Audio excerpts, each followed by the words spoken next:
of the organizing committee, we extend our gratitude on your participation today.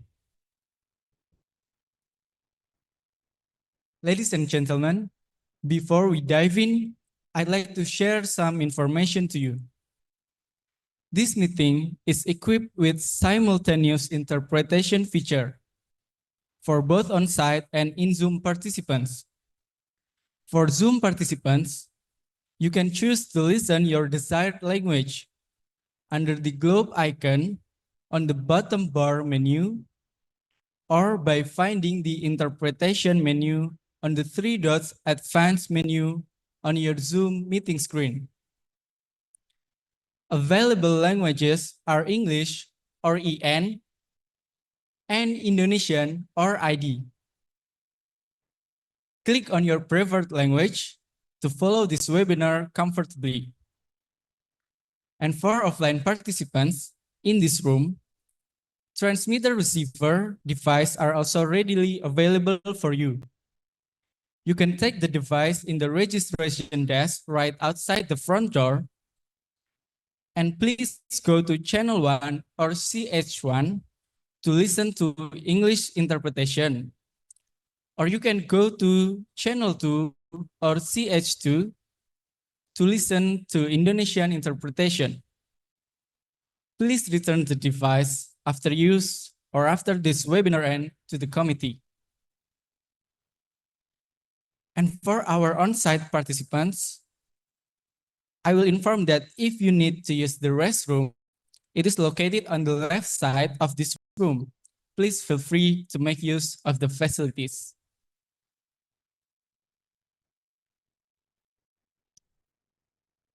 Ladies and gentlemen, sediment-related disasters pose significant risks and became a growing concern in many countries.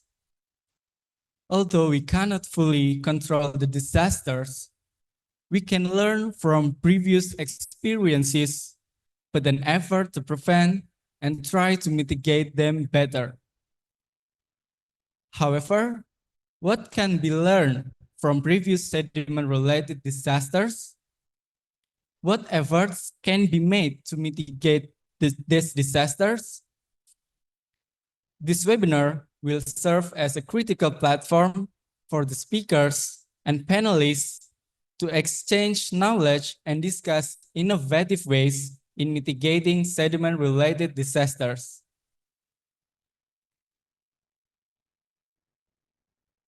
Today, we will have 2 keynote speeches to open this webinar. The first speech will be from Engineer Lilik Retno Cahyadiningsih MA, the Director General of Water Resources from Ministry of Public Works Indonesia, that in this occasion will be delivered by Dr. Engineer Muhammad Rizal, MSc. And the second one will be by Mr. Masaharu Mizoguchi, the Deputy Director of Yachio Engineering Company Limited, Japan. Without further ado, to set the stage for today's event, please welcome Dr. Engineer Muhammad Rizal, MSc.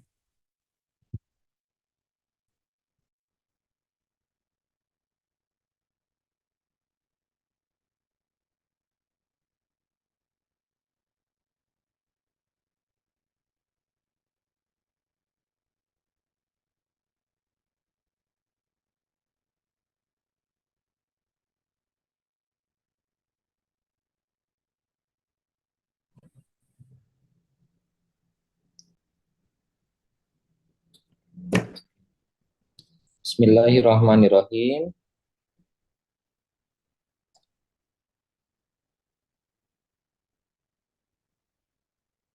I'm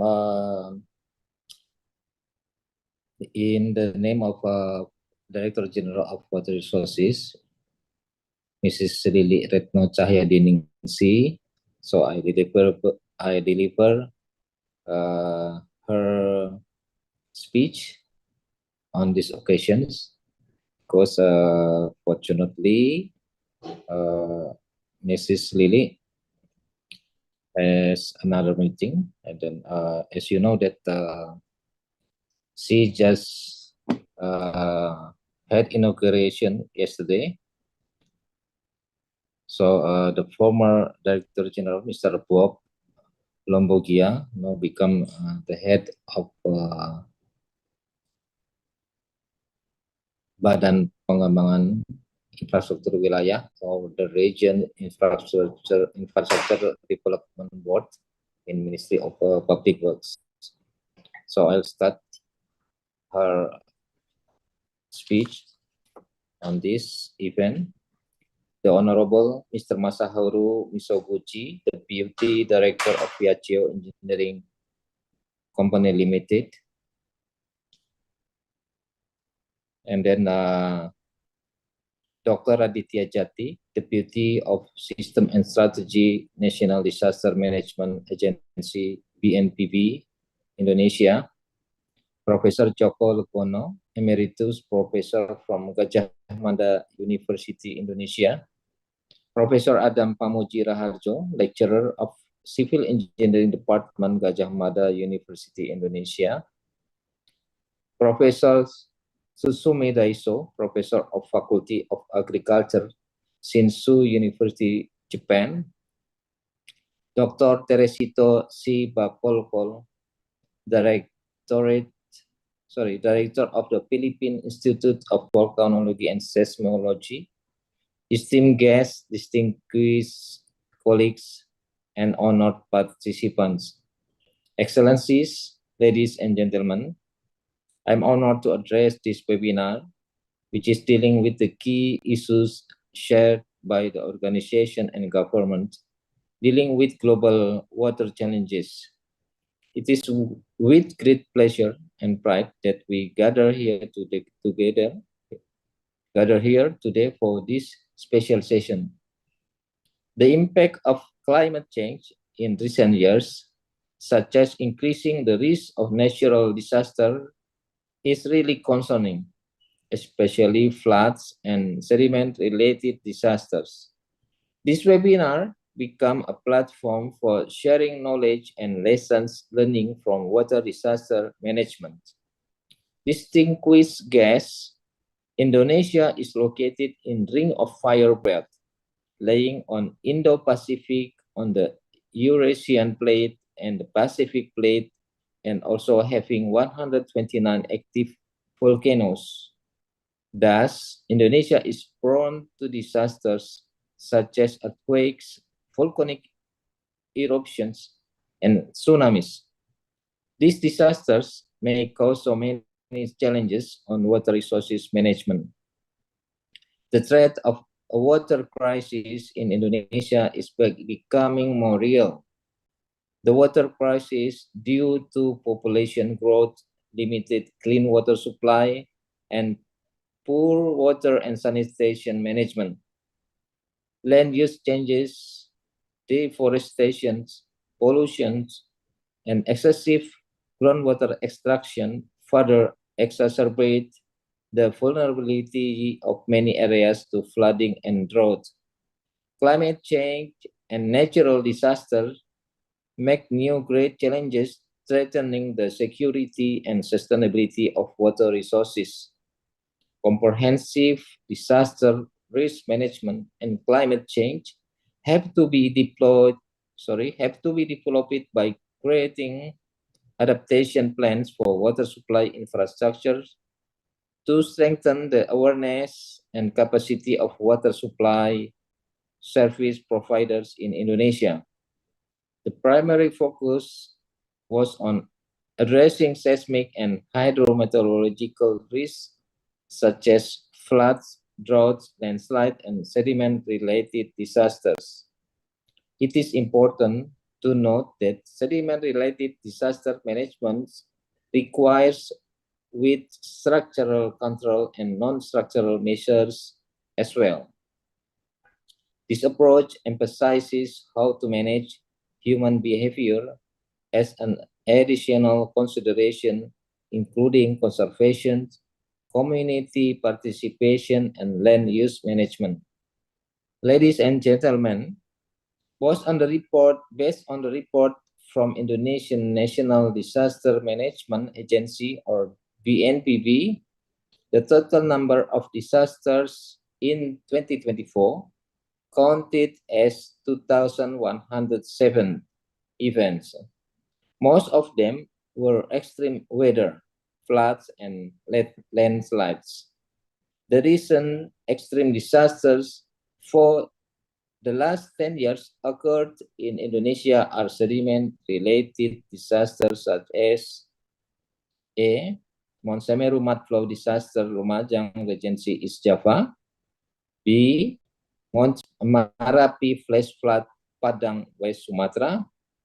And C. Rua flash flood Ternate North Maluku. The recent sediment-related disasters caused casualties, damaging vital public facilities, cutting access to affected regions, changing and moreover causing prolonged economic issues. Regarding this matter, Sabo technology as part of structural mitigation has been applied to controlling debris flow and preventing the spread of this damage in both volcanic and non-volcanic area. Sabo technology was first initiated in Japan and then developed in Indonesia, pioneered by Tomoaki Yokota in 1970s. Japan-Indonesia cooperation in the field of Sabo began when Indonesia became one of the recipients of official development assistance in the field of technology from Japanese government in 1958. The cooperation between Indonesia and Japan is still ongoing until now. The ministerial declaration in the 10th World Water Forum 2024 in Bali stated that Sabo Technical Center as part of the Center of Excellence on Water and Climate Resilience. Excellencies, ladies and gentlemen, this webinar is a tool for refreshment, the prevention and mitigation of sediment-related disasters, to grow awareness and to develop our critical thinking, to invent new technology in lowering the risk of the impact from disasters. Due to changing world and the rise of disaster trend, especially sediment-related disaster, Indonesia implements new approach to adapt and to mitigate the disaster trend by applying Sabo technology from volcanic area focus to non-volcanic area. Indonesia, throughout history, has developed Sabo technology as structural mitigation, not only for debris-related disasters on volcanic area, but also in non-volcanic area like other countries do. To tackle all the circumstances, Sabo Technical Center would accommodate the efforts to strengthen in managing sediment-related disaster risk by looking for alternative water financing, reinforcing organization approaching multi-sectoral collaboration and human resources capacity building. Ladies and gentlemen, through Sabo Center of Excellence, in a part our working group in Center of Excellence, it can be obtained and implemented through education, exchanging ideas, and sharing experiences. May our collective efforts today provide sustainable sediment disaster management and Sabo technology development. That's all my speech. Thank you very much.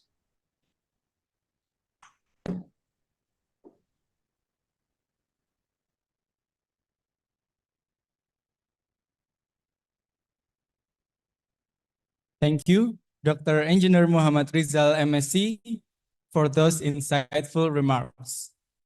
Ladies and gentlemen, up next, we have the honor of hearing from Mr. Masaharu Mizoguchi, who will deliver the second keynote speech. Over to you, Mr. Masaharu Mizoguchi.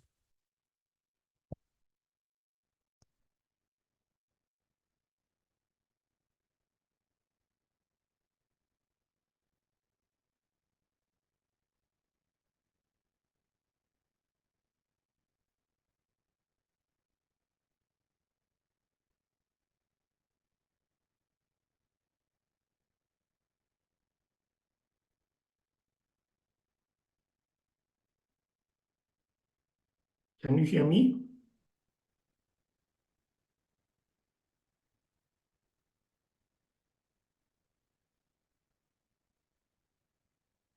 Can you hear me?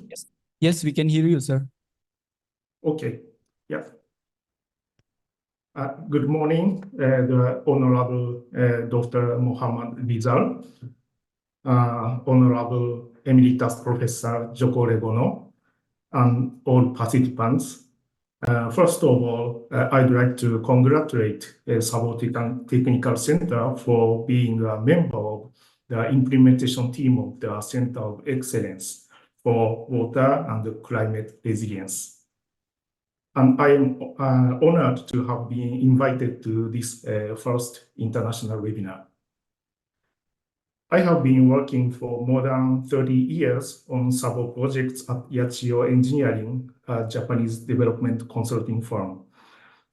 And I was involved in two urgent disaster reduction projects for Mount Merapi in Indonesia from 2006 to 2021. That was a particularly valuable experience for me. The relationship between Indonesian engineers and researchers through these projects are still a great asset to me. Today, I'd like to talk about the history of technical cooperation between Indonesia and Japan in the field of Sabo, and the history of Sabo Technical Center from the viewpoint of the Japanese engineer. So this figure shows the situation of ring of fire. Both Japan and Indonesia are located on the same Pacific Ring of Fire. We have same issues related to earthquakes, tsunamis, and volcanic eruptions. Indonesia has 129 active volcanoes. One of the most active volcanoes in the world, Merapi volcano, is located about 24 kilometers north of the venue of this webinar, the Sabo Technical Center in Yogyakarta. Next, please. Merapi volcano causes large-scale eruptions about once every 10 years.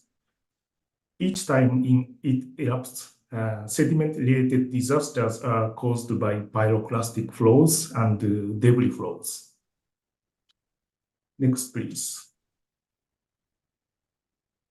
This photo shows the situation of the debris flow caused by the 1969 eruption of Mount Merapi. Next, please. So the debris flows damaged many houses, farmlands, and infrastructures such as bridges and railways. Next, please. So this figure shows the history of technical cooperation between Indonesia and Japan related to Sabo at Merapi volcano. Following the 1969 eruption, the government of Indonesia designated the area around Mount Merapi as a top priority region for its national disaster management program and started Sabo project and requested that government of Japan send Sabo expert. In response, the Ministry of Construction of Japan sent a Sabo expert, Mr. Yokota, in 1970. Since then, 4 technical cooperation projects. Oh, sorry. Please show the previous. Yeah. So since then, 4 technical cooperation projects and 4 yen loan projects have been carried out under the collaboration of industry, government, and academia. So these 3 technical cooperation projects, VSTC, STC, and ISDM projects are the origins of today's Sabo Technical Center. So I will now give a brief overview of each project. Next, please.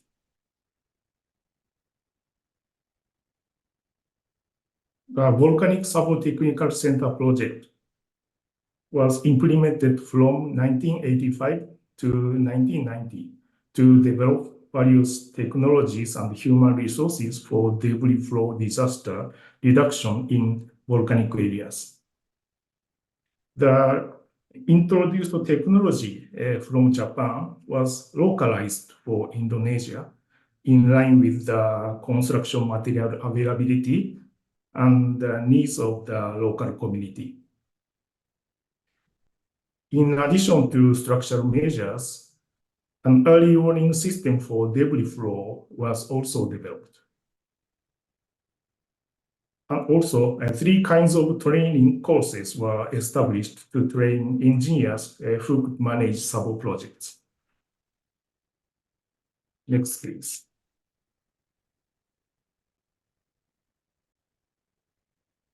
The Sabo Technical Center project was implemented from 1992 to 1997 with aim of developing countermeasures for landslide, debris flow, slope failure, and dam sedimentation. That's occurred outside of volcanic areas. In order to contribute to the local economy, multipurpose Sabo facilities with bridges and water intake functions were also developed. Sabo facilities based on this concept was still widely used today in Indonesia. Next, please. Next, please. Integrated sediment-related disaster management project, ISDM project, was implemented from 2001 to 2006. This project focused on activities related to public-private partnership for debris flow countermeasures, taking into account the difficult fiscal situation caused by the Asian currency crisis and the democratization of Indonesia's society.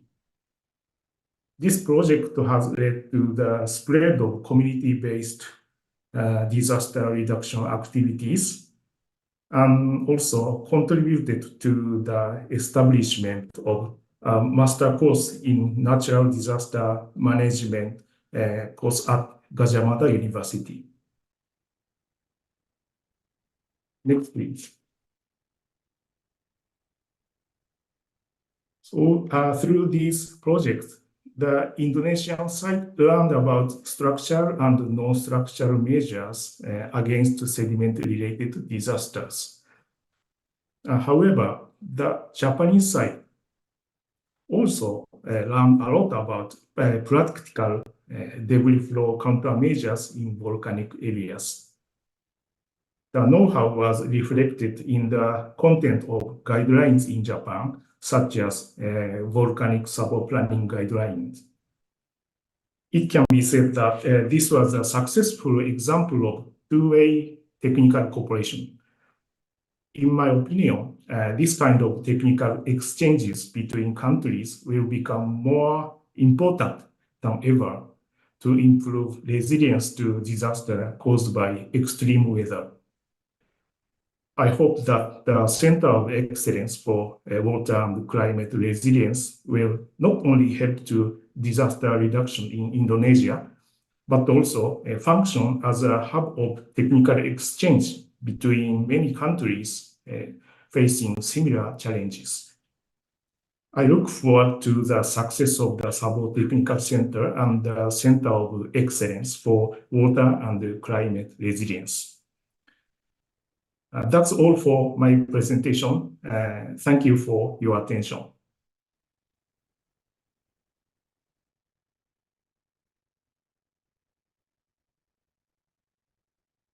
Thank you, Mr. Masaharu Mizuguchi, for that enriching presentation. Ladies and gentlemen, in this webinar, we also have 5 experts who will present insightful knowledge about sediment-related disasters. The first one will be delivered by Dr. Raditya Jati, SSI MSI, Deputy of System and Strategy from National Disaster Management Agency BNPB, Indonesia. The second presentation will be delivered by Professor Engineer Adam Pamuji Raharjo, MSc PhD from Civil Engineering Department of Gajah Mada University, Indonesia. The third one will be by Dr. Engineer Muhammad Rizal, MSc, the Director of Water Resources Engineering Development from Ministry of Public Works, Indonesia. The fourth one will be from Professor Masaharu Fujita, that in this occasion will be delivered by Professor Tsutsumi Daiso from Faculty of Agriculture, Shinshu University, Japan. And lastly, the fifth one will be from Dr. Teresito Bacolcol, that in this occasion will be delivered by Dr. Perla J. De Los Reyes from Philippine Institute of Volcanology and Seismology, the Philippines. Today's presentations and panel discussions will be led by Professor Joko Legono from Gajah Mada University. Please welcome Professor Joko Legono.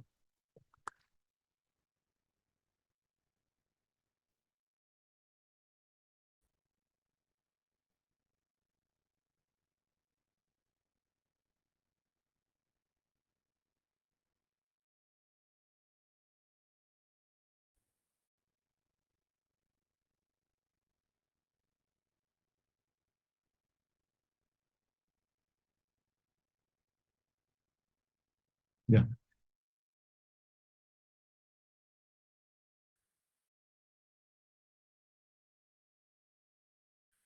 Selamat pagi, good morning, ladies and gentlemen, either through the offline in this room and also all participants in the online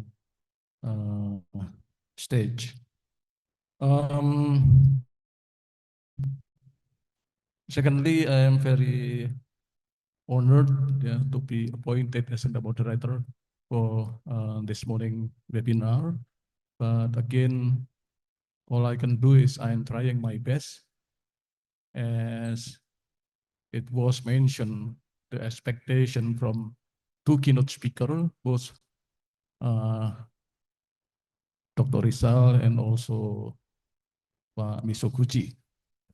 Just to start to remind you, all of the participants of this webinar, actually the main agenda of this webinar is the establishment of what we call the CEO, Center of Excellence, for WCR, Water and Climate Resilience.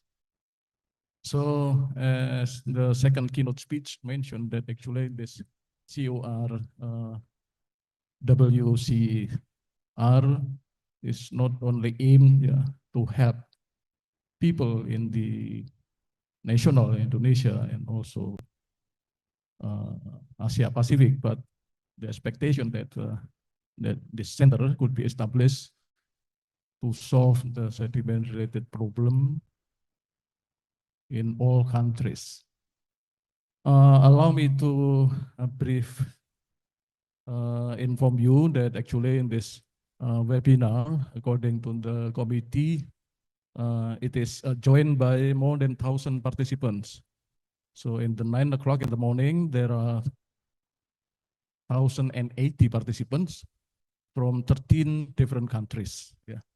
And luckily that we are joined with not only Asia Pacific countries, but also some other region like Europe, yeah, it is Sweden, yeah, and then from Latin America region, the LATAM region, that is the Brazil and Chile, and of course the Asia Pacific region for the most. Yeah, we have the Indonesia, Vietnam, and then East Timor, yeah, of course, and then India, Bhutan, Nepal, Japan, of course, and then Philippines and also Singapore. So let's restart. We have time until 12 o'clock, I think. And since most of the 5 speakers in this panel of the webinar are from abroad, and they are going to use the online facilities, but another 2, maybe one, sorry, only one maybe will be joining us as the offline system. So I want to be accompanied, yeah, to be here. Sorry, I am inviting Professor Adam from Gajah Mada University. Yeah, please welcome Professor Adam. Yeah.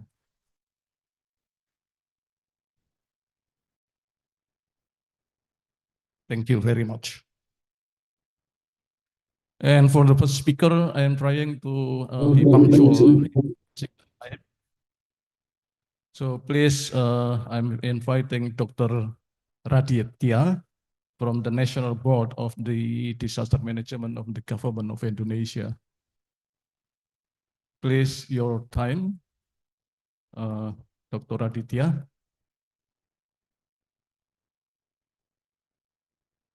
Necessarily, please introduce yourself briefly, if you like. Thank you very much.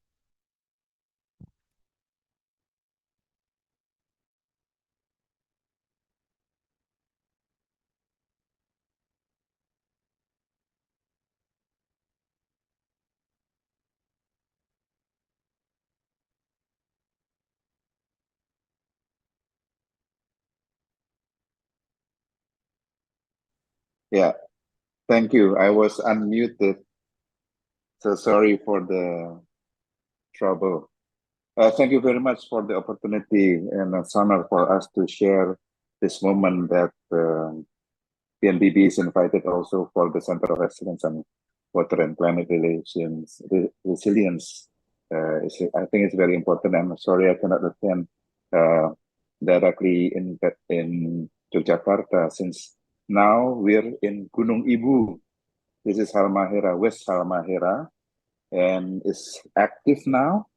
This is the North Maluku province, and in the moment now, in the response phase, we are responsible for taking care of the status of the Mount Ibu. In the moment is in the level 4, which is the highest level, which have to evacuate the people surrounding 5 kilometers, and partly in the north side 6 kilometers that have to be evacuated. So I'm as a Deputy Minister for Disasters, for System and Strategy in the National Disaster Management Authority. If I may share the slide, Professor Joko, and also all the presenter, and thank you for taking the first to make this presentation. And maybe I'm really sorry, because since the signal here is so weak, so I may only taking my presentation, and then the discussion, maybe my staff will be also inside the discussion. So if I may I share the presentation, please? If you may also let Rizky share the slide, because I'm here with problem with the internet. Please, Mas Rizky, share the slide.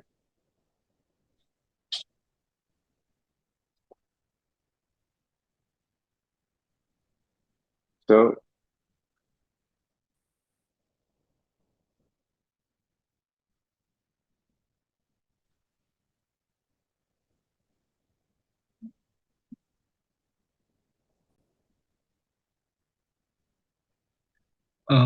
Paradit, the share function is still not working.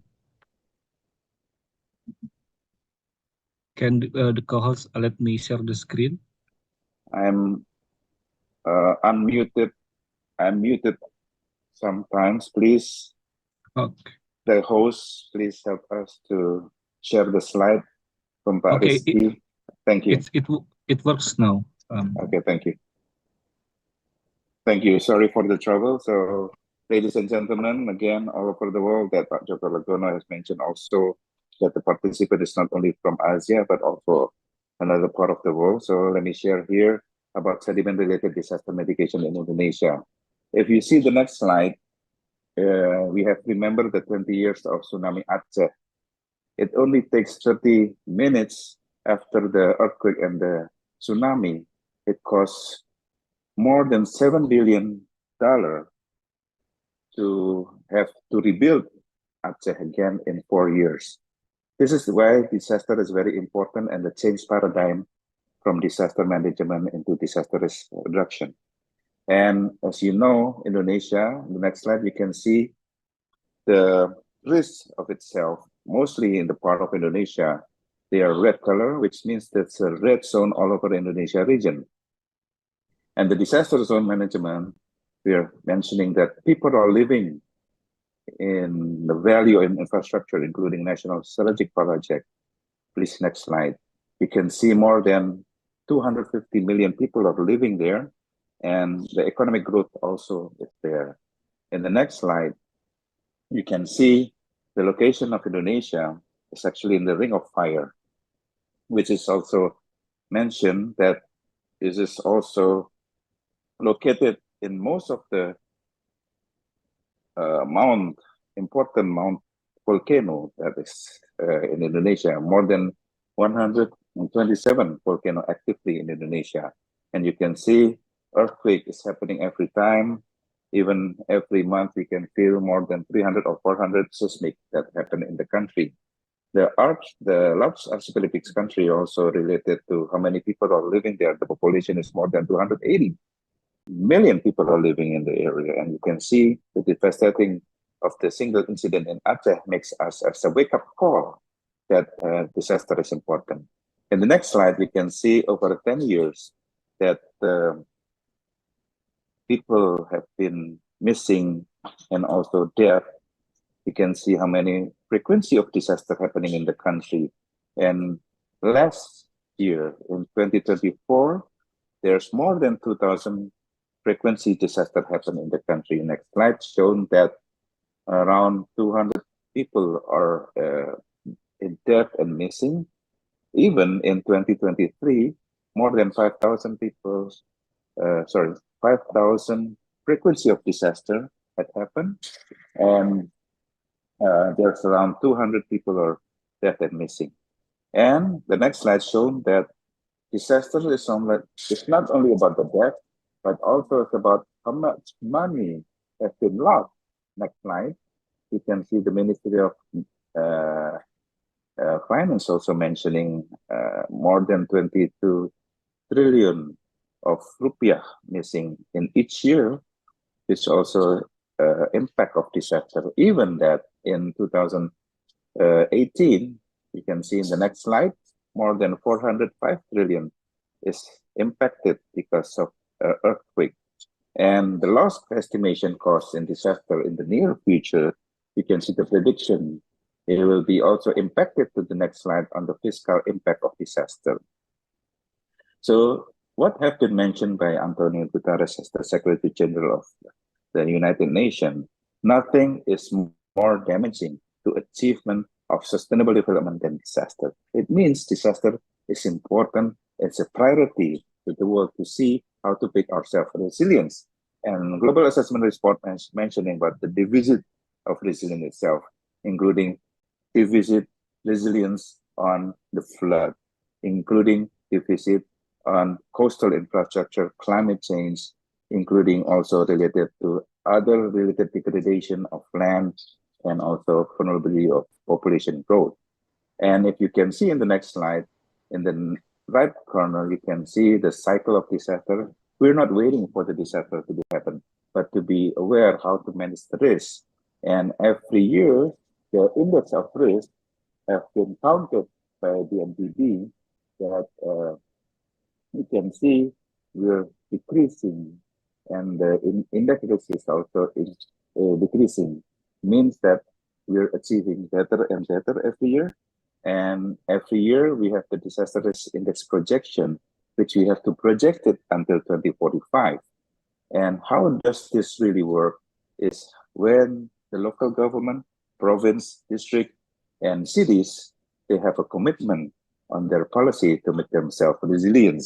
And every year we have reported, even every time there's a disaster, it's been counted into our data information, into integration of Indonesian disaster phase, into every local government, also how to integrate that. The data is not only from the NDB, but we're also integrating from other line ministry.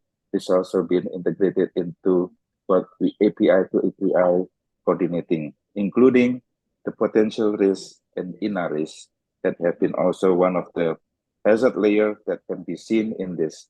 So ladies and gentlemen, you can open directly with inaris.bnpb.id, and you can see the potential risk in every hazard that have been mentioned, especially in Indonesia, and how we can relate that to sedimentation, how we can relate that to flood, flash flood. And if you see the data from the NPB mentioning that 95% of the disaster had been caused by hydrometeorological mixed-mean, flood, flash flood, and landslide. It can be also drought and also forest fire. And here we integrate also the INARIS with other facility, including education facility, health facility, integrating data banjir or flood system into other, for example, like heritage site, including also the impact of earthquake. You can see also the data from schools, and we can see how many schools are at risk. We have the data of 479,000 schools, and 75% at medium and high risk. And here we can see how actually the INAR is showing that the data is very important to make us as an information analysis and strategy on how we can really see that data is very important. So next, the next two slides, we're showing you that the pre-disaster mapping from Palu and Cianjur. This is just an example that we have the important data before and after. If you open the INARIS, you can see the impact of disaster during Palu earthquake, tsunami, and then also the Cianjur, which is also impacted on earthquake and collateral cascading impact on landslide after the earthquake itself. And the collateral hazard monitoring system we are mentioning in situ, that we have to see the next what happened in the field, where are the fault line, how we can see the impact, and so on. So this next slide showing the importance of sedimentation, and also the impact of collateral cascading impact after the Mount Merapi have been erupted at that time, and then after the material is in the upstream area, and high intensity of rainfall have been impacted to flash flood. And now the NPB push this as an emergency response dashboard after the flash flood. We're putting early warning system, we're putting the instrument, not only the instrument at the upstream, but how will this impact it to the community? Where are the affected area? And we're comparing with the map from Inaris that we have been seeing before, that actually the hazard map is actually in the same location what happened in the flash flood. So we try to put the sedimentation have to be clear out or dredge it so before the landslide happened. So we try to put the instrument of the early warning system in the upstream hill, and then try to see that the signal have to be heard by the people in the community surrounding. Next slide. So this is now the next slide show that we're now in Gunung Ibu, which is now I'm here now. So we're putting also to see how many people actually at risk, because the parameter, the Recording radius is stopped. actually is 5 kilometer and also 6 kilometer into district, and we can see the early warning system have been also put into 4 next slide, mentioning the 4 upstream area in the river, mentioning you can see the siren in the left corner of the picture. This is also in Recording the in progress. it will be also mentioned after there's a early warning system. The siren will shown out. It can be here around 800 meters surrounding, and the people can evacuate.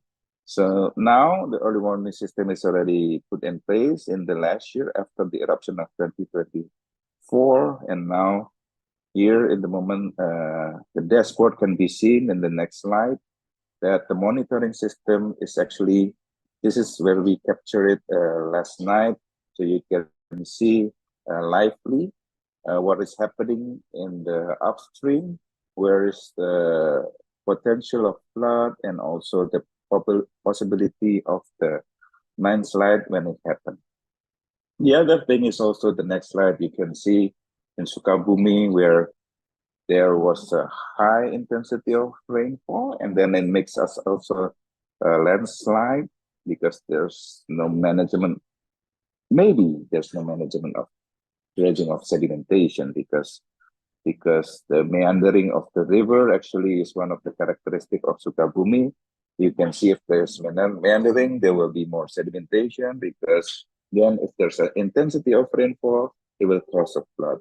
So the management of the river must be very, very priority in this case in Sukabumi. And you can see also the impact of the landslide because the uphill, there's an impact of maybe a change of land use planning, and also impacted to some area in Sukabumi where the location of the landslide had happened. And the next slide, you can see we have the map of Sukabumi where there's an impact of hazard map can be shown, and you can see in the right picture that the impact of the Sukabumi had been in more than 50% of Sukabumi have been impacted by flood, flash flood, and landslide. But the map is a very important tool, how we can really see that there is an important way how to minimize and reduce the risk itself. Next slide, there's another way how we can really see modify the climate by cloud seedling. We have been doing this in the last year in December. Aditya. Yes. So please And shorten next your slide. presentation in 1 minute. Your time is remaining 1 minute. Okay. 1 more minute, I will be finished. And then Banjir Bandang, next slide, STS, we can just go through with it. And flash flood in Ternate City have been also there. So it's a very important thing that we have to manage the sedimentation. So I will say there's no such thing as a natural disaster. There's only natural hazard. So we cannot blame on the nature. We cannot blame because of the rain. Next slide is an example also how we can really see the impact of the forecasting can be also overlaid by the potential risks of hazard. that might be also impacted to the people. So next slide. There are several tools, many tools that can be done, including the management of the command center. We have now integrating all the system into one, what we call the ecosystem with other application.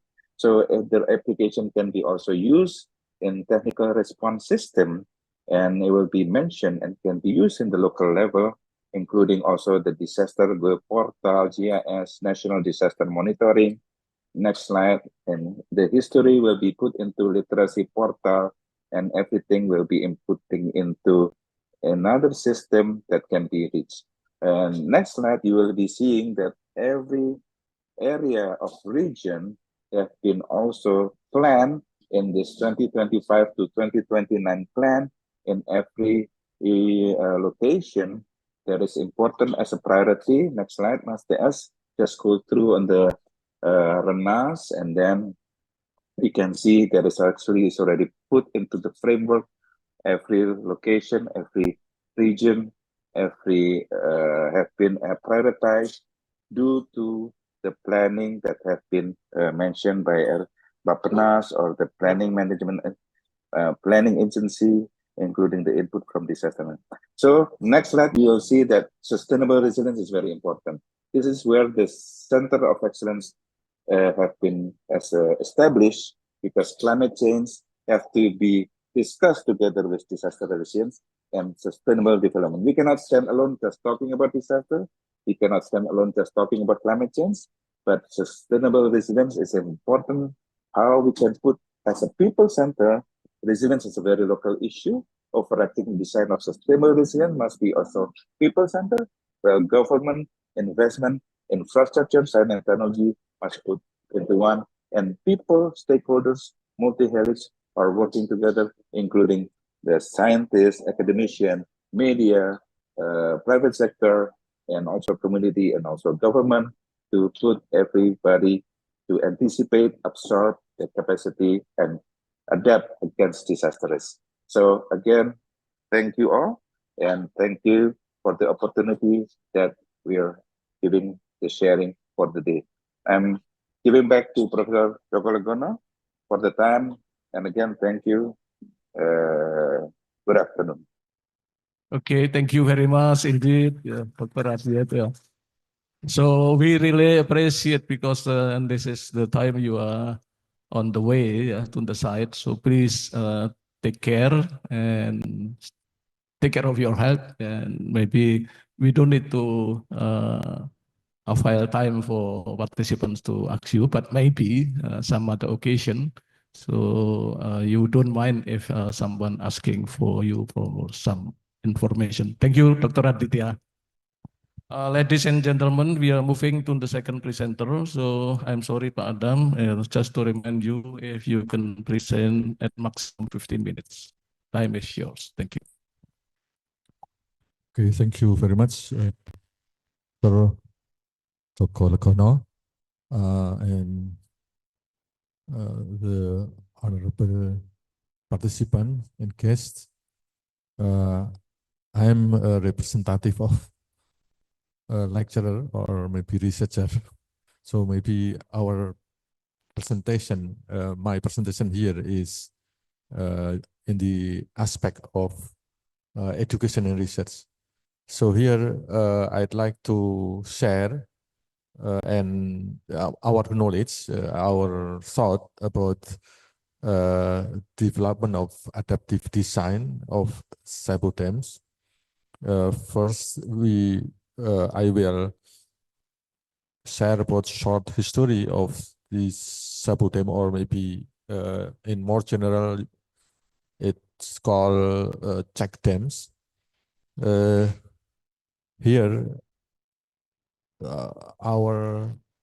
my presentation will be divided into 5 sections about the sediment-related disaster management. Maybe this one all of you have already known. So we may first quickly see, and then the history of sabodam development, factors and types of sabodams, a proposal of adaptive design and example of hydraulic study. Okay, the first is the type of sediment disaster, sediment-related disasters, according to the SABU International Organization, can be seen into three parts. The first is debris flow, and then landslide, and then volcanic disasters. So we will talk about the debris flow disaster here. And next, for mitigation of debris flow, there are some two categories. The first is structural countermeasures, and then non-structural countermeasure. We will further discuss about the structural countermeasure. There are, for example, overland countermeasure.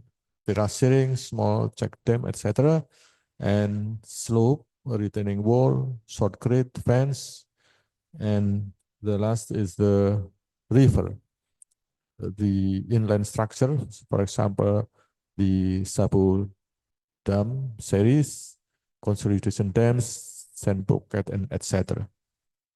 Next.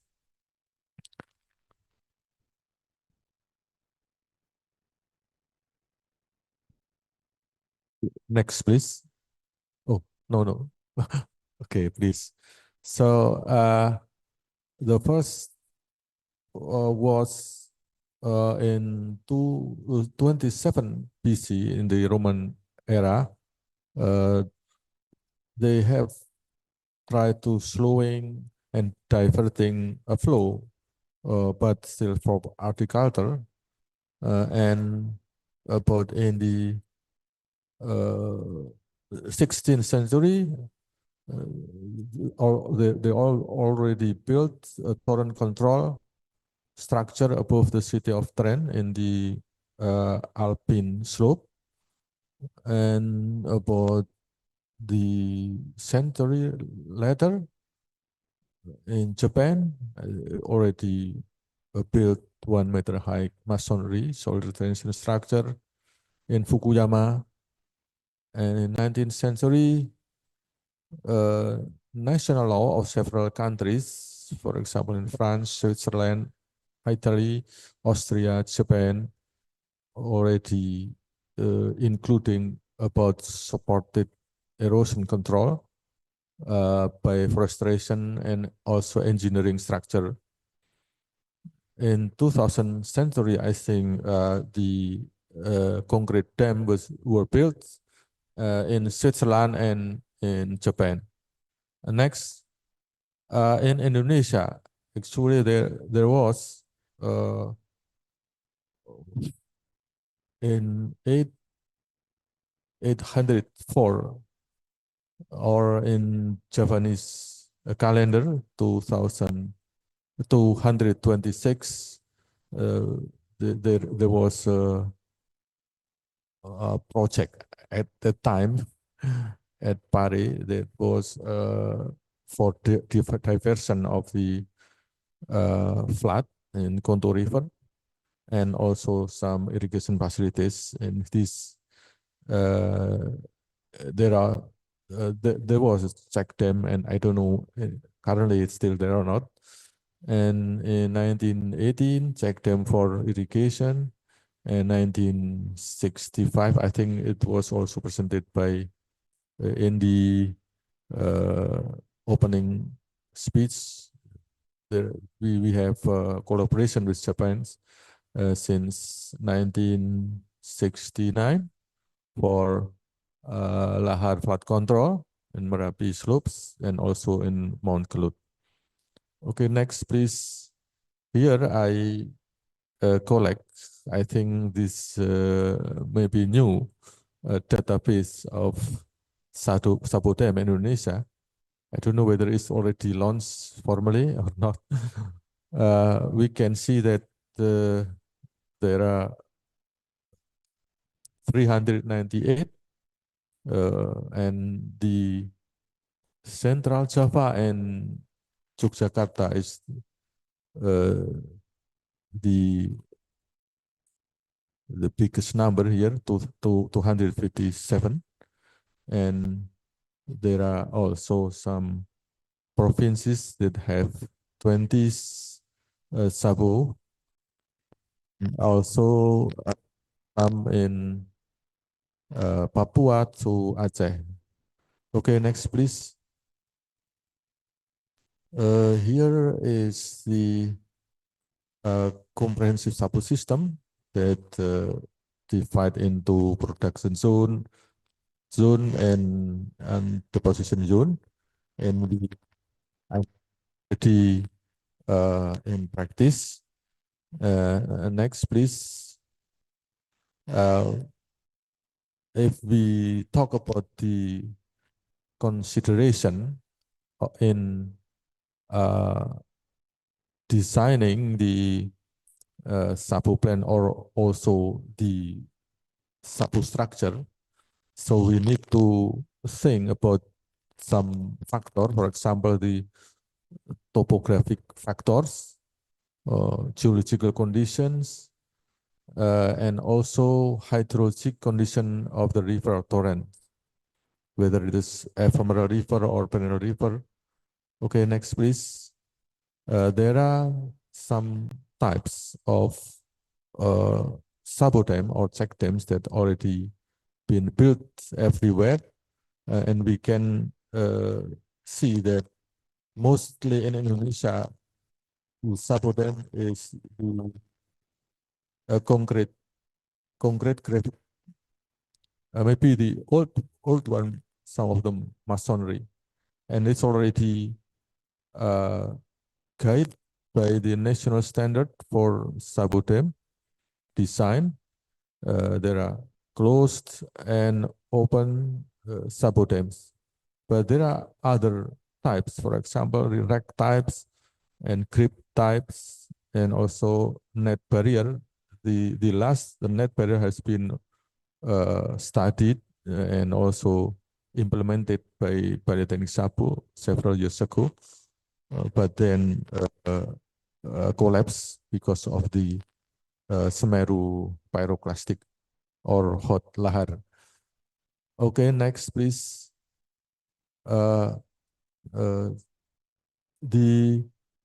I'd like to show you that if we collect the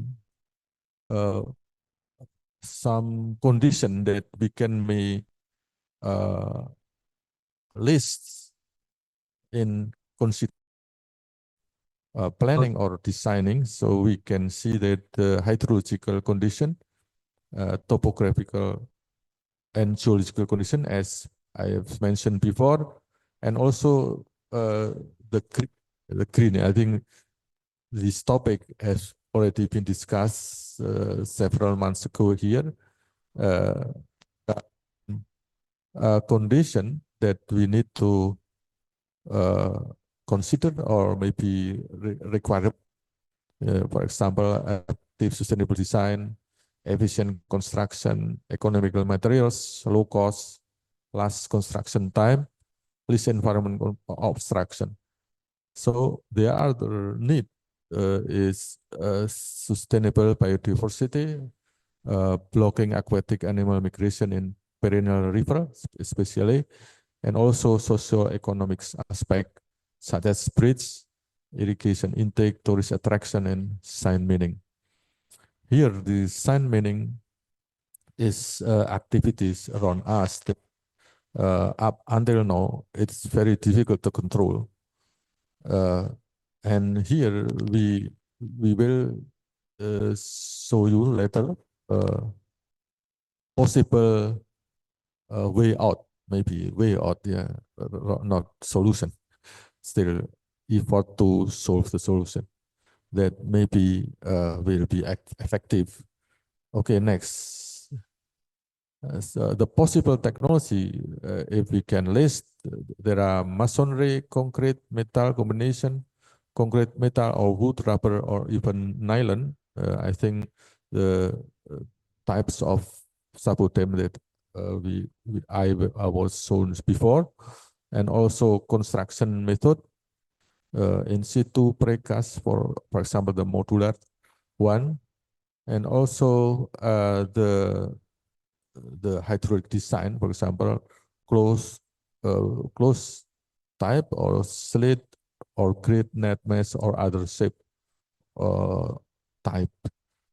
Okay, next. So we propose like steps to make a decision for the design of SAPU need to follow some evaluation that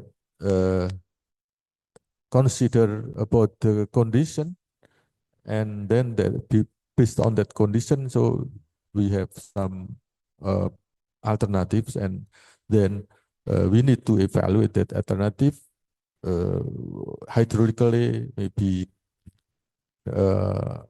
structural view, and also in the construction view. Okay, next, please. The last I will share about the research that have been done and still undergoing to help maybe solve this problem. The problem, for example, the degradation along the downstream of individuals or series of sabodams, such as in the Bebeng River, and also in other part there. The idea is how to maintain the downstream of the individual structures. So we need to pass the sediment from the upstream part to the downstream part in the low flow, but in the high flow, still sustain the construction still stable. Okay, next, please. So here also problem of the cement dam.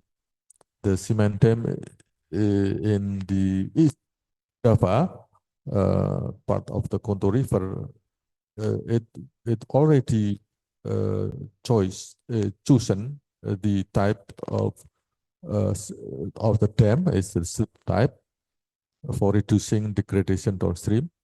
However, since there are sand mining activities, so the structures collapse, and also even Coron Shale subdams also collapse.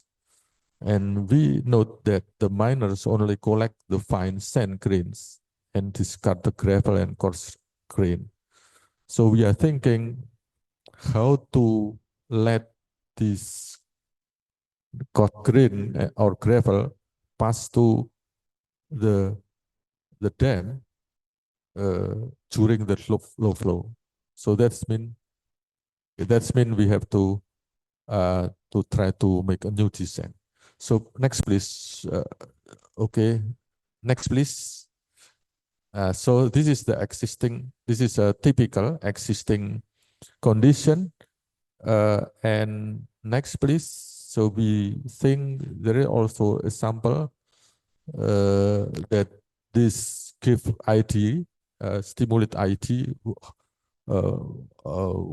If one of the slit is lowered, the in-fat of the slit lowered. So in order to make the low flow can flow and sediment. So next, please. So this another alternative.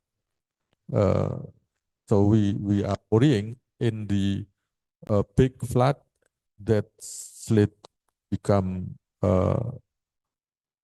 damaged because the flow is very fast. Okay, the next, please.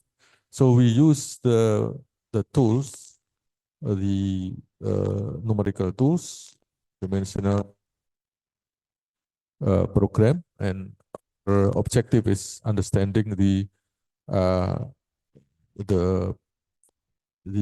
pattern of the flow, and we we see velocity, depth, also bed shear stress. Okay, the next, please.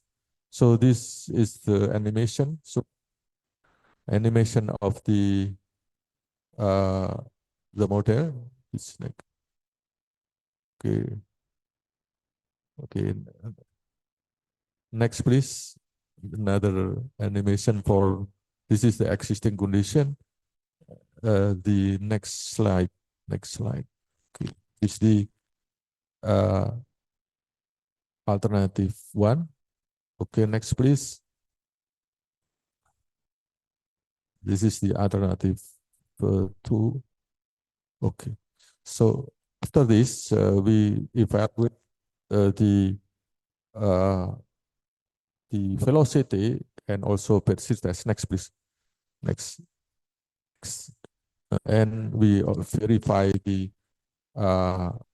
charts of, for example, the steadiness. Or next, please, the longitudinal profile and compare with the existing and two alternatives. Next, please. Okay, this is okay. Next, please. Next, please. So we evaluate also the possible size that can be carried of in the existing. This is in the existing condition, and then we can see that coarse and sand gravel cannot be carrying by the low flow. Okay, next, please. So we okay. Next, please. Next, please. Next, please. Next, please. So after before this, after this, okay, please. So we have already come to another alternative since in the previous alternative there are some part that have very high bed shear stress. Okay, thank you very much. This is my last slide. Thank you very much. Okay, thank you very much, Prof. Adam. It's quite interesting presentation. I think we may avail time for discussion after the fifth presenter. Ladies and gentlemen, so allow me to keep continue on the fourth presenter, the third presenter, but I'm sorry for the presenter number 4 and number 5, since my task is a bit late because of the schedule. Please be patient. So let's move directly to the third presenter, Dr. Rizal. I'm inviting you to present your material. Yeah, please, if possible, less than 15 minutes. Thank you very much. Time is yours.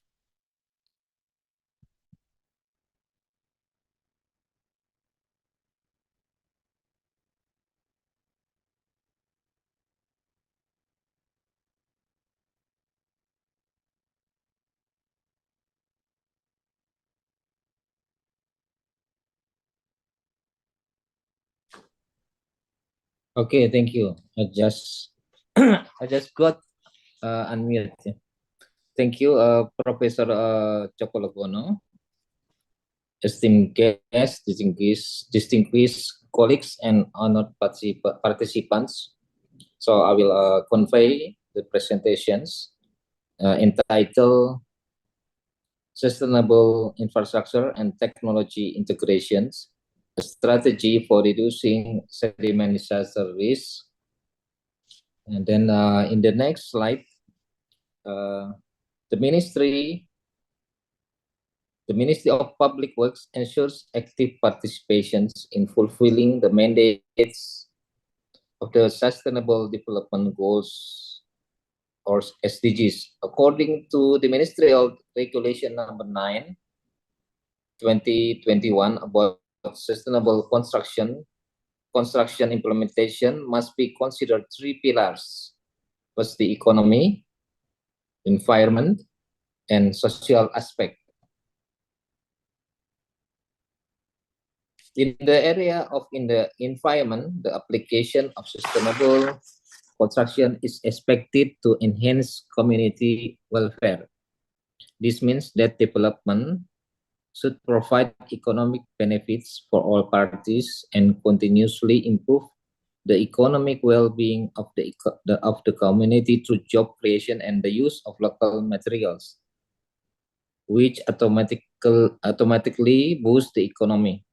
In the zone of environment conservation, sustainable construction practices help preserve the environment's capacity and resilience, and these practices aim to enhance resource efficiency and reduce environmental impact by utilizing energy-saving and eco-friendly equipment and materials.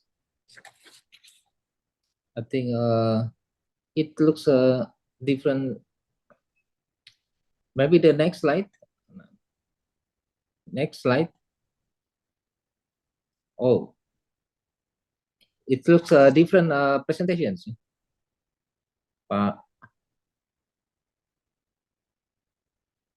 Can you present another presentations, Pak Ferry?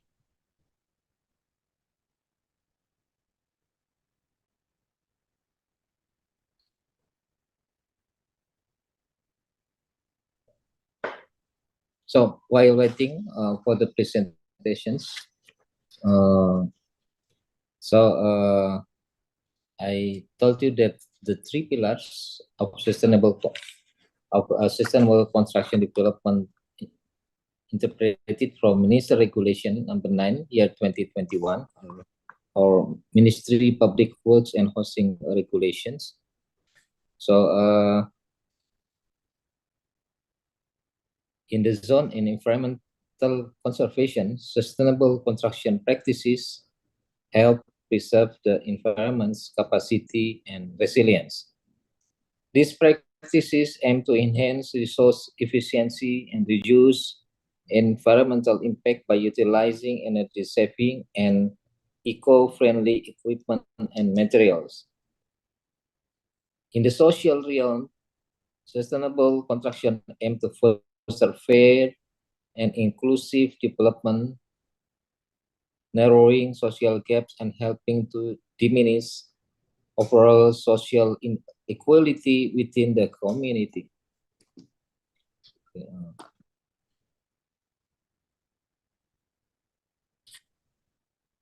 That's right. This one.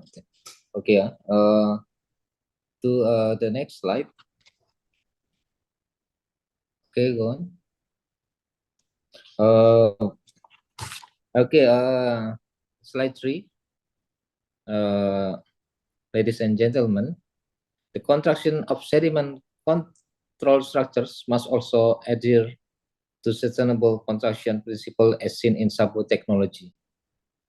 Sabo technology, developed in Japan in the early 20th century, was designed to reduce the impact of debris flow and other sediment-related disasters. Its main goal to slow and capture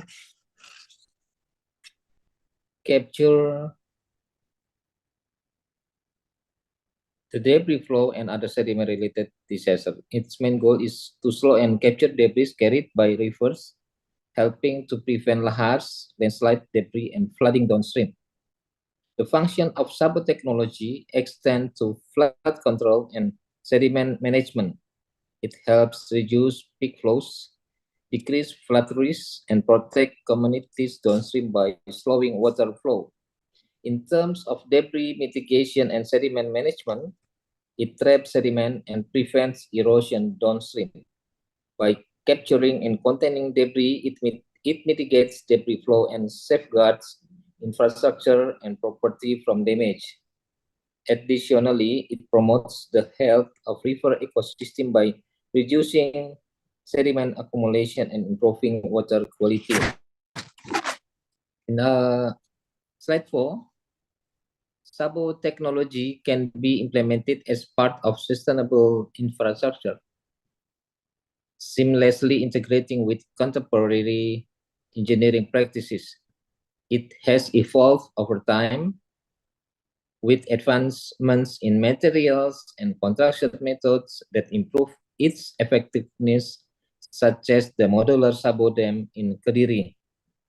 Additionally, it is applicable in both volcanic and non-volcanic regions worldwide.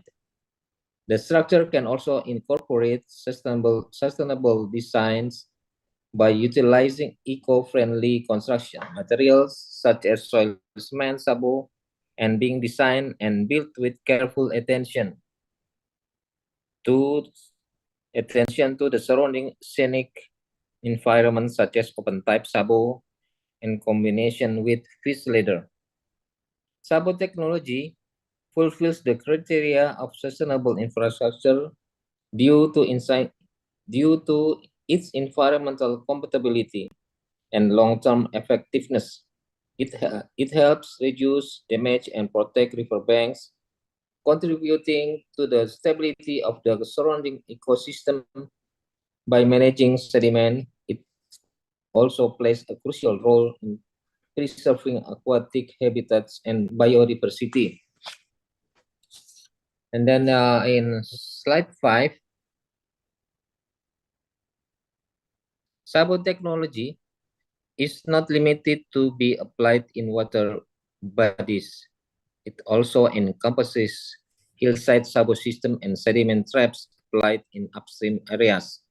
By planting trees and stabilizing soil and on mountain slopes, we can reduce the amount of sediment that collapses from the mountains and prevent it from flowing into rivers.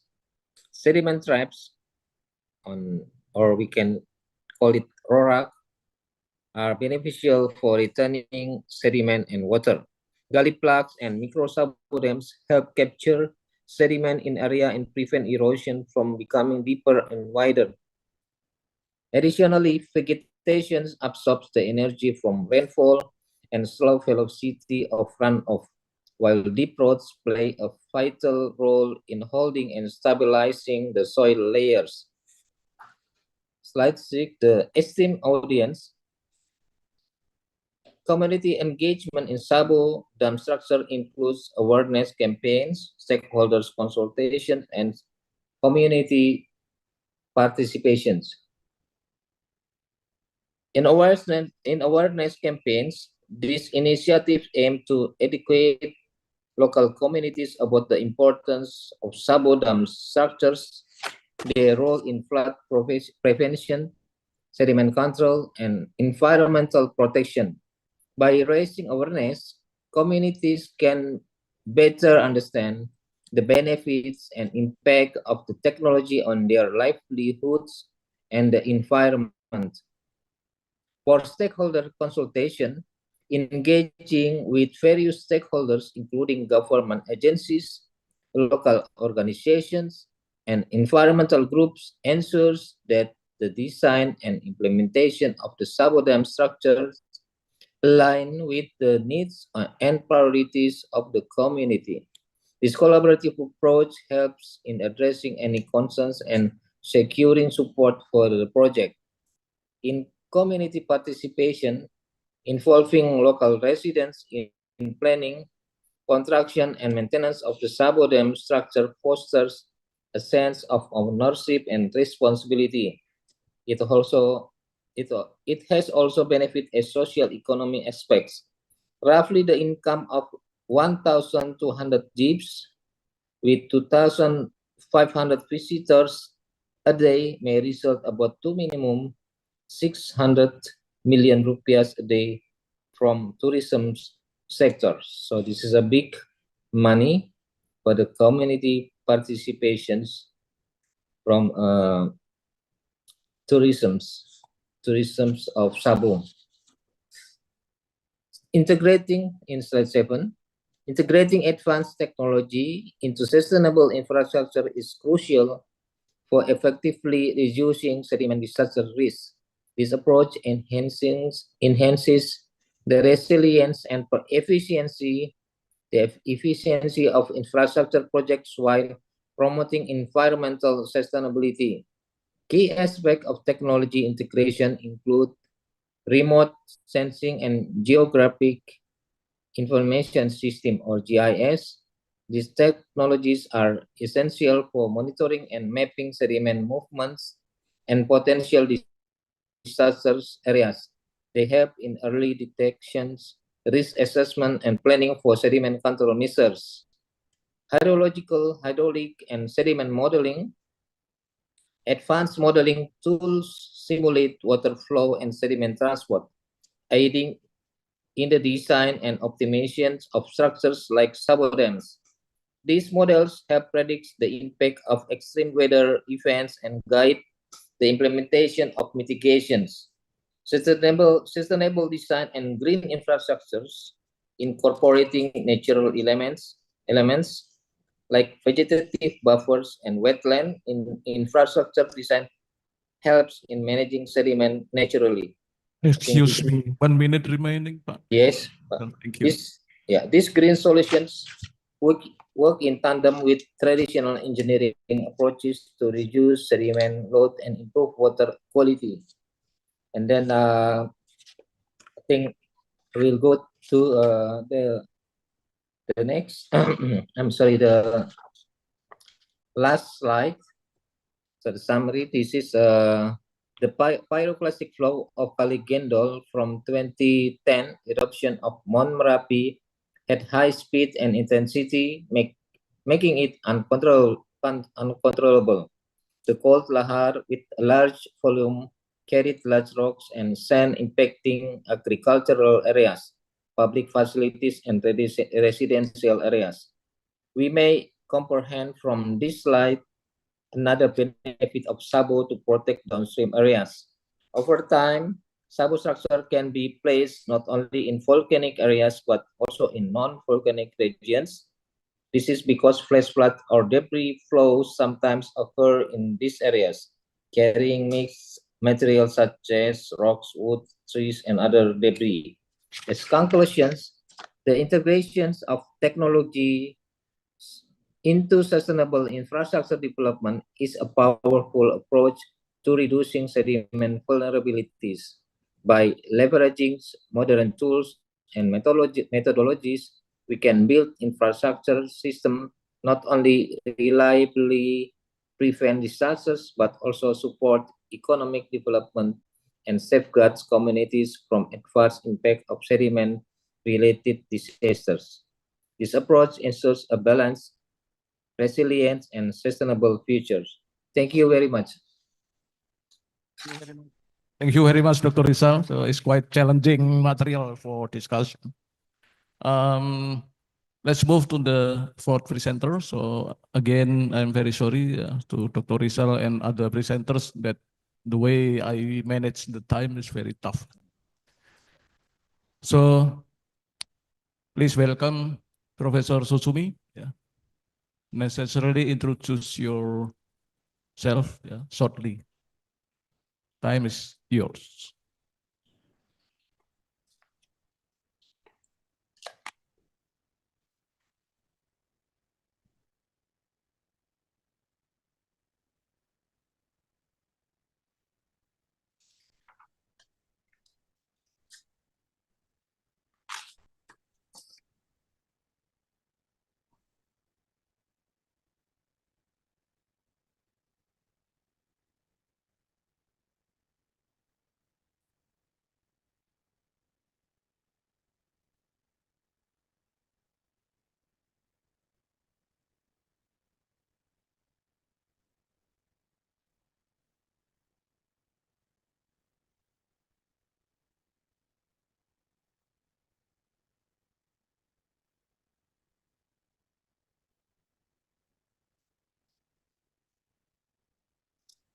Good morning, Susumi Sensei. Can you hear me?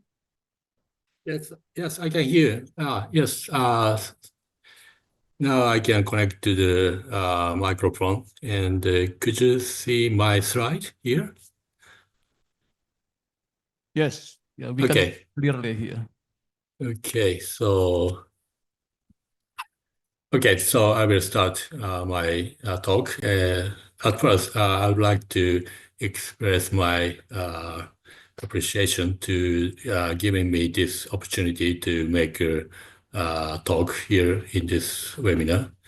So today I would like to give you the brief report about the huge sediment disasters due to Noto earthquake in 2024. So at first, I would like to show you the outline of the Noto Peninsula earthquake 2024. The earthquake occurred on 1st of January, and the time is 1610. And the magnitude of the earthquake was 7.6, and the seismic intensity were recorded 7 at Wajima City and Shika City, and also 6 at Nanao City and Suzu City, Anamizu Town, and Noto Town. And the damage is here. The number of deaths and missing is totally 230 persons, which includes 39 persons due to the landslide disasters. So damage is very quite severe, and I think this is a very huge disaster due to the earthquake. And let me show you the distribution of the active fault, which triggers the earthquake this time, and distribution of the aftershock. And you can see that the epicenter of this earthquake is here at the tip of the Noto Peninsula here. And the active fault is distributed at the Japan Sea side. Okay, and this map shows the distribution of the landslide due to the earthquake. Again, this is the epicenter here, and landslide distributed all over the Noto Peninsula here. And this time, on the 1st of January, earthquake occurred, and which triggered landslides and debris flows. And at the same time, some landslide formed the landslide dams. And after that, on September, we had heavy rainfall at the same place where suffered by the earthquake, and which triggered the landslide dam like earthquake flood. And we can call it this kind of thing is multimodal sediment disasters. Okay, I will show some example of the landslide disasters. First one is Ichinose area here at the center of the Noto Peninsula, located in the Wajima City. This picture shows the landslide here. This was a big landslide, and the landslide mass flows down to this residential area and destroys some houses. And at the same time, the landslide mass blockade Momiji River flowing here, and here is the dam lake fault around here. And yes, this one is a temporal channel to prevent landslide dam outburst flood, which is constructed after the earthquake. Okay, let me show you one video here.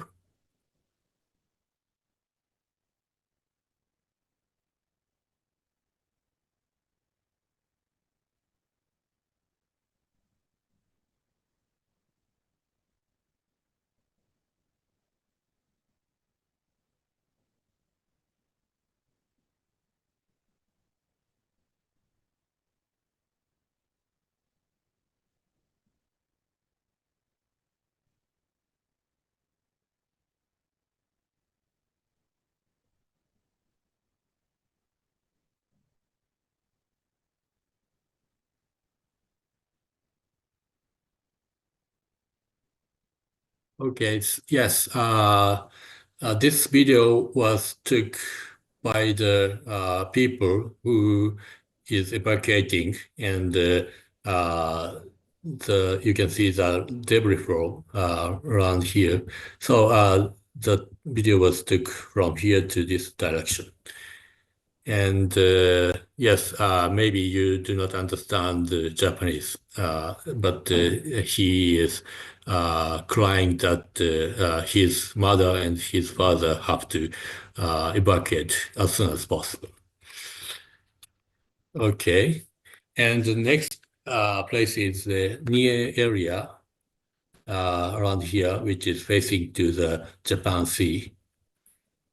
And this is a landslide scar, and landslide flows down to the this area, and one house is destroyed. And I remember that 9 people were killed by this landslide. Okay, and the next one is Kawashima area, which here one landslide occurred. And I think this area is relatively far from the epicenter, but one of the big landslides occurred here. This is a photo showing the damage of the landslide. This slope was collapsed, and landslide mass rolls down to this direction, and some houses destroyed by this landslide.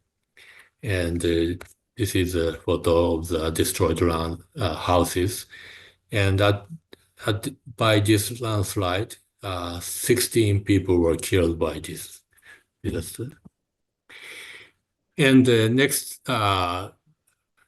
area is Ushio River watershed, where landslide and debris flow and landslide dam was formed here.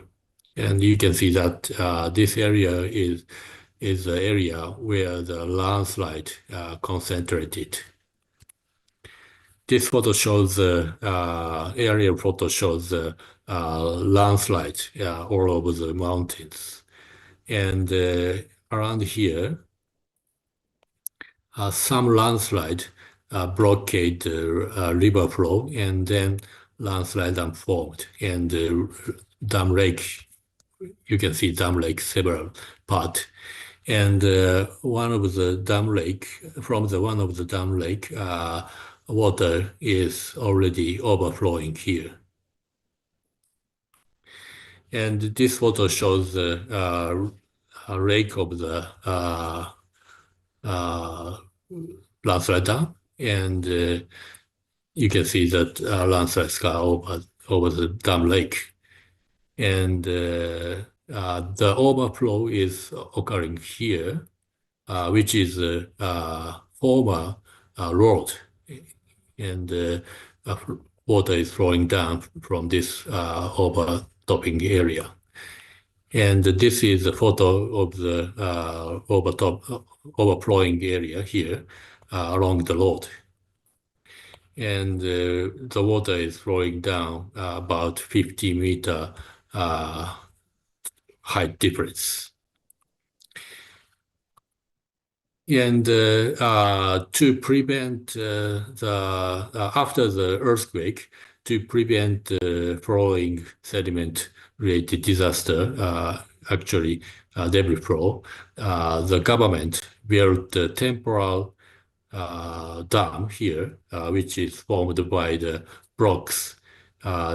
This is a temporal one and the emergency one, because after the earthquake, we have not enough time to construct the, the real dam. So they built the temporal dam here. And last one is Inafune area, which is also facing to the North Sea. And this is the aerial photo. You can see the baseball field here and here. And landslide is very huge, including one baseball field. And the width of the landslide is about 200 meters, and the length is also 200 meters. And the potential landslide slip surface is observed around here. And you can see that around here, crack was observed. Yes, and after the earthquake, we had heavy rainfall on from 21st to 22nd of September.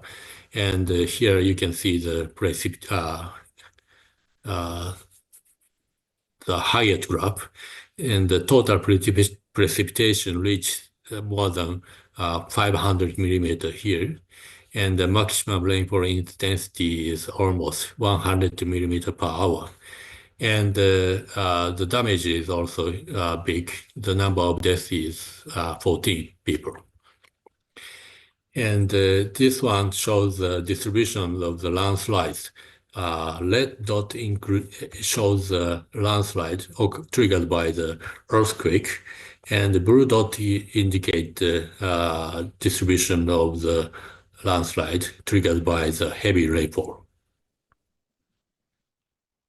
And I will show you the situation after the rainfall event around the Ushio River watershed. This one is before the heavy rainfall. You can see the landslide dam and landslide dam lake here and here. But after that, almost all landslide was eroded. You can see this blue area is eroded area. So almost all landslide dam was flushed out. And here there was a lake of the landslide dam, but after the rainfall event, the landslide dam was disappeared, and there are many large root accumulation. And this is the situation of the channel just downstream of the landslide dam outburst flood. This is also the just upstream of the landslide dam. Excuse me, Professor. Yes, yes. 1 minute remaining. Okay, I will try to conclude. And this is a check dam, which is temporarily built after the earthquake, but this was completely destroyed because of the very huge debris flow by the landslide dam outburst flood. And this is the area of the check dam destroyed. And this is the comparison of the flooding area and downstream of the landslide dam outburst flood. And the red line is the actual flooding area, and this colorful area is the predicted area, so which is almost comparable. And this is a photograph after the heavy rainfall around the flooded area. So this is my summary. So I have no time to read this one, but I would like to finish my presentation. Thank you very much. Thank you, Professor Tsutsumi. Yes, So thank you, that's Professor. quite interesting experience in Japan that you presented. So maybe just I was told that actually you are only having until 11 o'clock, yeah, because afternoon you have to be lecturing. Yes. I appreciate it very much, but in this occasion, I would like to invite a very short question from the offline audience and maybe also from the online participants. If you have any question. Offline participant first? No, not yet. Yeah, okay. So how about the participant from the online? Yeah. So please raise your hand. Yeah. Okay. I saw one participant. Yeah. Okay. Thanks. Yeah. Yes, You're sir. right. Thank you. Yeah. Thank you so much for the question. Actually, I'm so very interesting about the temporary dam you explained before that. So I just want to know how to the how to it's working in there. And you say this is only the temporary. Why not this sort of settle for that? Sorry, I cannot hear you final part of your question. Okay. So actually, I'm so very interesting about the concept, the dam, the temporary dam you explained before that. Yes. So I just want to know about the how it's working for that, Okay. and why the you say about the this is only temporary. Yes. Right. Okay. Thank you, sir. Thank you for your question. And yes, actually, in Japan, we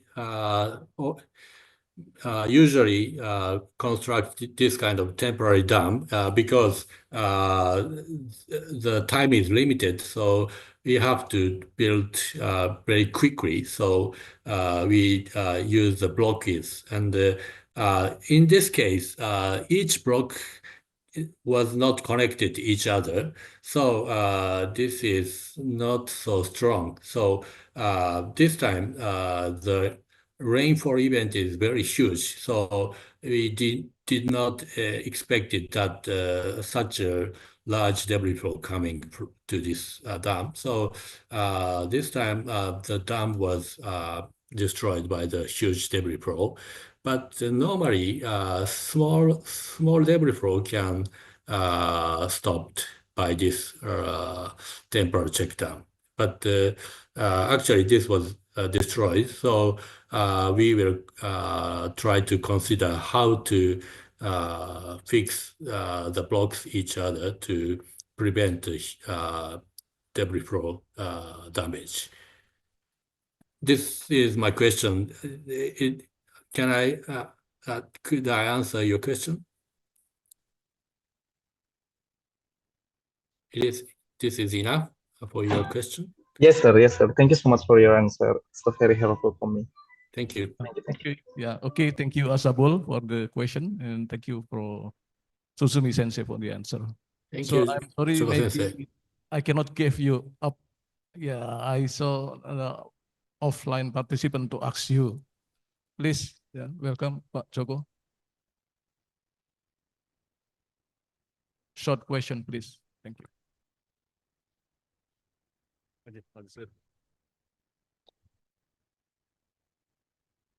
Good morning, ladies and gentlemen. I would like to have a question to Professor Tsumi regarding about the temporary check dam. So I would like to know how it's one block for that one and the concrete class for the structure.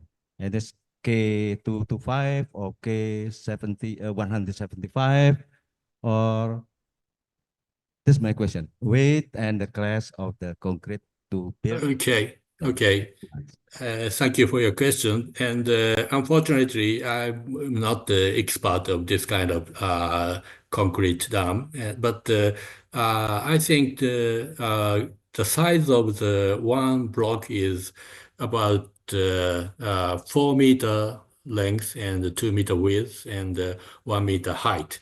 And I think the weight is around 500 kilometers per each. And I have no information about the concrete class of this block. That is my answer. Thank you. Okay, thank you, Professor Susumi. So I'm very sure that there are still many questions, either from the offline or the online participant. But again, I'm very sorry. So appreciate indeed, Susumi Sensei. Have a good day. Thank you. Thank you very much, Joko Sensei. See you again soon. Ladies and gentlemen, so let's move to the last presenter. So again, I have to say I'm sorry because of the time limited. Please welcome Dr. Rice, I think. I hope I pronounce correctly, from Philippines.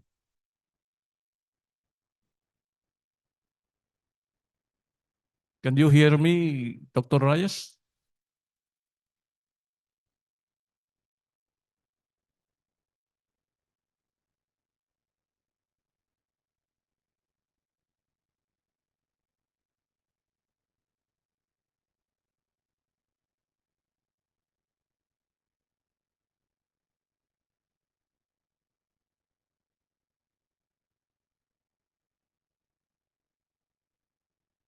Hi, good morning. My apologies. I was not permitted to have my audio at that time. I'd like to share. Oh, someone shared my. Can I share my PowerPoint, please? Because I made changes. Okay. Thank you, Dr. Rice. Yeah, welcome.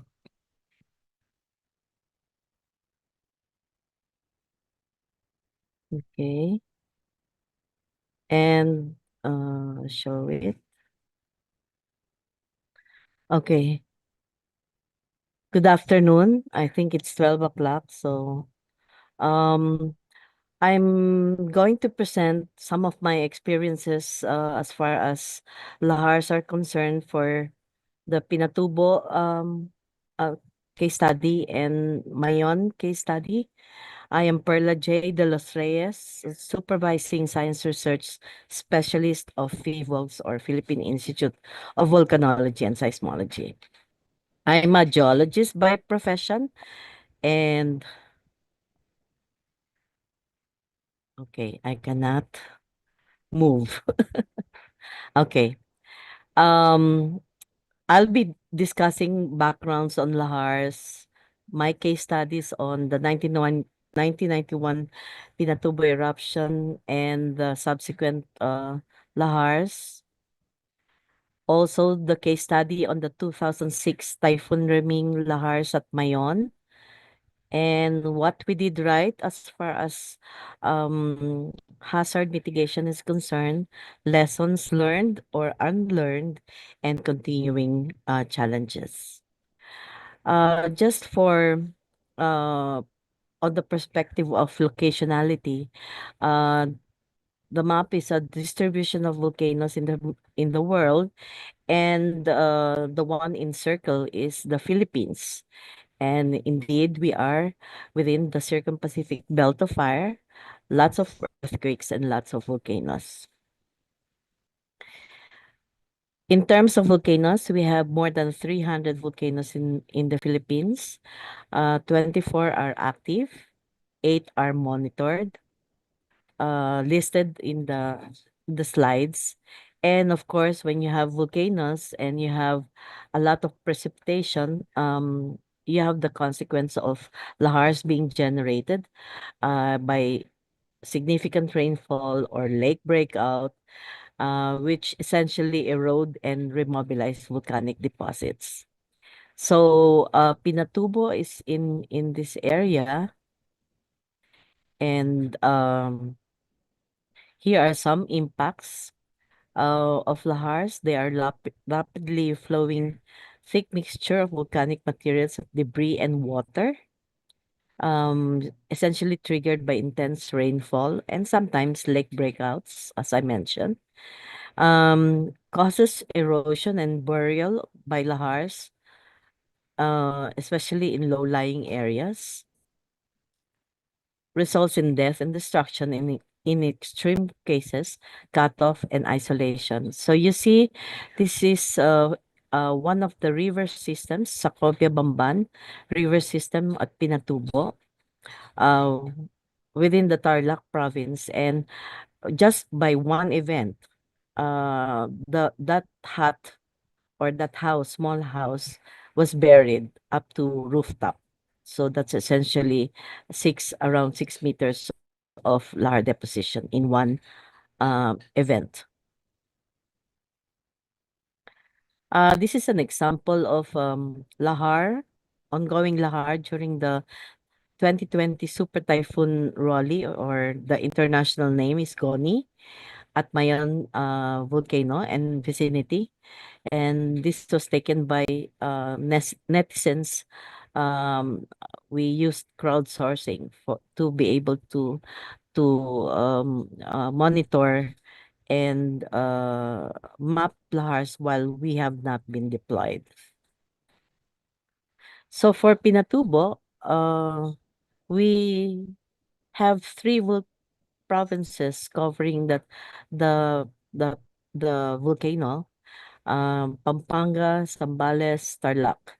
And before the eruption, which is this photo above, um, the The height of the volcano was 1,745 meters above sea level, and after the eruption, it was capped to 1,485 meters above sea level, which essentially tells you there are a lot of deposits that were emplaced on the slopes and the valleys of the volcano, resulting in lahars. It created a 2.5-kilometer wide summit caldera. Essentially, there were 9 major lahar avenues that were created by the eruption and the subsequent lahars, and they are um from the North O'Donnell. So mainly they affected the 3 provinces, O'Donnell, Fort Tarlac, and the provinces of Pampanga and Zambales on the west side. Some of the lahar source materials at Pinatubo were mainly pyroclastic density current deposits that filled river valleys. For example, the before and after shots along the west side, approximately 200 meters of lahar of pyroclastic density currents were emplaced. And also one source is secondary explosions along the pyroclastic fan, which continued to be hot for at least 2 to 3 years. And another source of lahars are the widespread dispersal of tephra fall deposits. Some of the impacts were of lahars were it eroded and deposited volcanic deposits, crushed, abraded, and buried, carried away uh, anything on its path. Buildings and valuable land were partially or completely buried. It buried entire towns in some cases. It also lasted from 1991 up to 2009. So almost a decade of lahar occurrences. And long-term effect, of course, is severe and constant flooding in downstream areas because of clogging. So these are some of the impacts. One event, for example, Typhoon Maming in 1995 buried the whole of San Fernando and Bacolor in Pampanga with 4 to 6 meters of lahar deposits. It also resulted in blocking of river channels that mainly created, consequently created a lake in the western side of the volcano, which threatened to result in initiation of lahars in the event that these dams were breached accidentally or intentionally. For Mayon, we have as a case study the 2006 Super Typhoon Reming, or international name Durian, which affected almost all of the river channels draining from Mayon. There was no eruption and no new deposits. Uh, it just so happened that um, the the precipitation was indeed significant that it eroded and remobilized old volcanic deposits, resulting in vertical incision of 10 to 15 meters. So here's a threshold rainfall threshold graph, and the one in the square is the Reming event. So at Mayon, the threshold level is for generating lahars is 200 millimeters of rainfall in 24 hours. The event itself measured 285 millimeters in 6 hours and a total of 466 millimeters in 12 hours. So the rainfall was indeed very significant.